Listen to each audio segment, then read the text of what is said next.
Selalu ada kemudian sesuatu yang mereka pengen masukkan. Itu seperti itu. Nah, persis kayak Menak juga sama. Ketika Menak itu mengatakan, oh polanya simple, ada orang-orang yang good looking, lalu masuk masjid, dia juga kadang hafiz, lalu kemudian nanti jadi pengurus masjid. Ujungnya dia bilang apa? Karena itulah pengurus masjid harus dari pemerintah. Kan gitu. Itu kan yang mereka pengen kan ya? Jadi pengurus masjid harus dari pemerintah. Lalu kemudian pemerintah yang mengendalikan segala macam, termasuk pengajian, siapa yang dipanggil, siapa yang kemudian bisa ngomong dan segala macam. Oh, kalau gitu kita jadi tahu sekarang ya. Kenapa? Karena mereka selama ini nggak bisa mengendalikan ulama. Karena mereka selama ini nggak bisa mengendalikan orang-orang yang memang bersuara bukan karena uang. Bersuara bukan karena apapun, tapi sesuatu yang mereka yakini. Sesuatu yang mereka yakini benar, yaitu adalah Islam. Dan saya sudah bilang dari awal bahwa sampai hari kiamat, ulama-ulama itu nggak akan bisa mendiamkan kezaliman di depan mata mereka. Ketika mereka kemudian melihat kezaliman, mereka akan bilang bahwa itu adalah sesuatu yang salah. Dan mereka akan mendakwahkan Islam sampai kapanpun, sampai mati. Innama yakhsyallaha min ibadihil ulama. Karena sesungguhnya yang paling takut di antara hamba-hamba Allah adalah para ulama. Dan mereka tidak takut yang lain ketika mereka ingin membicarakan sesuatu yang benar. Nah, maka ini yang tidak bisa dikendalikan, maka kendalikan masjidnya. Maka gimana cara mengenali masjid? Kasih ketakutan pada masyarakat. Hati-hati ada radikalisme di masjid. Radikalisme siapa? Good looking. Hati-hati ada radikalisme di pengajian kantor. Hati-hati ada radikalisme di BUMN. Ujung-ujungnya mereka pengen masukin orang-orang mereka. Ujung-ujungnya mereka pengen mengendalikan orang yang ada di situ. Mereka pengen ambil kemudian segala sesuatu resourcesnya. Ini yang sebenarnya terjadi. Lihat aja. Itu yang terjadi. Apalagi semua yang namanya hal-hal kayak gini, narasi-narasi radikalisme, itu mereka lakukan untuk menakut-nakuti orang, akhirnya mereka pengen sesuatu dari yang ditakut-takuti. Yang paling baru juga. Makanya saya bilang ini saya bahas secara langsung aja. Ada yang bilang, ketua partai tertentu gitu kan ya. Ya antum sudah tahu lah gitu kan ya, partainya apa. Bilang lalu kemudian, dengan ini kami berharap semoga di Sumatera Barat itu mendukung Pancasila. Ini juga sama. Jadi dia nuduh orang dulu. Dia nuduh orang, wah itu tempat radikalisme. Kenapa? Karena nggak dukung gue. Nah, kalau lu nggak mau dibilang radikalisme, lu harus dukung gue. Kalau dukung gue, itu pasti Pancasilais. Tapi kalau lu nggak dukung gue, berarti lu radikalis. Pertanyaannya adalah, apa nggak menak yang radikal?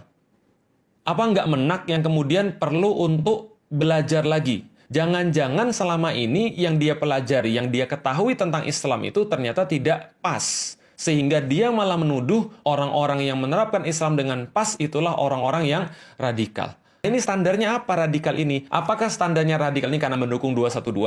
Apakah standarnya radikal karena nggak dukung kamu? Apakah standar radikal itu kalau bertentangan dengan kamu? Atau seperti apa? Kamu nggak bisa melawan dengan argumen, lalu kamu bilang orang lain radikal. Kamu kalau diskusi kalah, terus kamu bilang orang lain radikal. Kamu kurang pintar, lalu kemudian yang pintar-pintar kamu bilang radikal.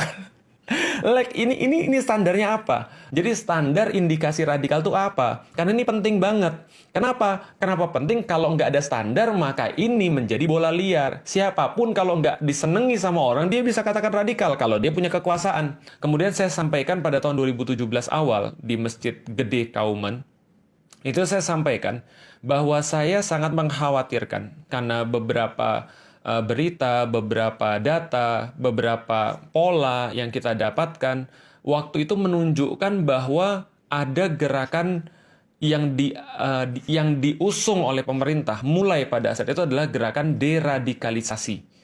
Yang sama masalahnya adalah radikal ini masalah yang paling besar, maka harus dilakukan deradikalisasi. Yang saya membaca itu sebagai deislamisasi. Jadi seolah-olah yang dikatakan radikal itu hanya orang-orang muslim. Kasusnya banyak. Muncul kemudian Konde Nusantara, kalau teman-teman masih ingat gitu kan ya, puisinya ya mbak-mbak yang nggak ada kerjaan itu. Dan Konde Nusantara, Kidung ya dan di Kidung Nusantara di apa ya, di face to face kan dengan azan dan seterusnya. Kalau teman-teman masih ingat, dari tahun 2016 itu sudah muncul kasus-kasus yang dinamakan pemerintah sebagai program deradikalisasi. Yang entah kenapa program deradikalisasi ini ujung-ujungnya selalu pada ulama, selalu pada Islam. Dan kita juga tahu 2016 adalah waktunya ketika muncul aksi bela Islam. Gitu kan ya, aksi bela Islam 212 muncul dan secara langsung gerakan radikal dikaitkan dengan 212. Siapa kerjaannya? Ya kerjaannya banyak. Kerjaannya misalnya ya kerjanya abu-abu, lalu kemudian kerjaannya ya ya semua buzzer-buzzer RP itulah. Kemudian mengidentikan 212 dengan radikal. Mengidentikan Islam dengan radikalisme. Sampai ada yang kemudian dikatakan bahwa kalau seandainya radikalisme, terorisme punya agama, maka agamanya adalah Islam. Dan ini nggak pernah ditangkap orang-orang kayak gini. Itulah kenapa saya berkeyakinan ya, bahwa deradikalisasi ini sebenarnya adalah deislamisasi. Yang mereka ingin adalah Anda tidak Islami, atau Anda less Islamic. Kenapa mereka pengen Anda less Islamic? Supaya Anda nggak peduli dengan apa yang mereka lakukan. Anda nggak mau tahu tentang kecurangan-kecurangan. Anda nggak mau ambil pusing dengan segala macam keburukan-keburukan, perampokan, dan juga kengerian yang terjadi di negeri ini. Itu aja yang mereka pengen. Karena kalau Anda semakin Islami, Anda akan semakin peduli dan Anda semakin aware dengan keadilan. Itu yang terjadi pada seluruh kaum muslimin, kapanpun dan dimanapun mereka berada, sepanjang mereka masih yakin dengan Allah dan mereka masih yakin setiap perbuatan akan dipertanggungjawabkan dan setiap hal pasti akan dihisap. Termasuk ketika kita melihat kezaliman, kita nggak boleh diam. Tapi angkat kepala teman-teman sekalian, kuatkan hati teman-teman sekalian. Dan kalau memang radikalisme itu artinya adalah peduli pada negeri ini, radikalisme itu adalah berarti menjadi seorang hafiz yang good looking lalu meramaikan masjid.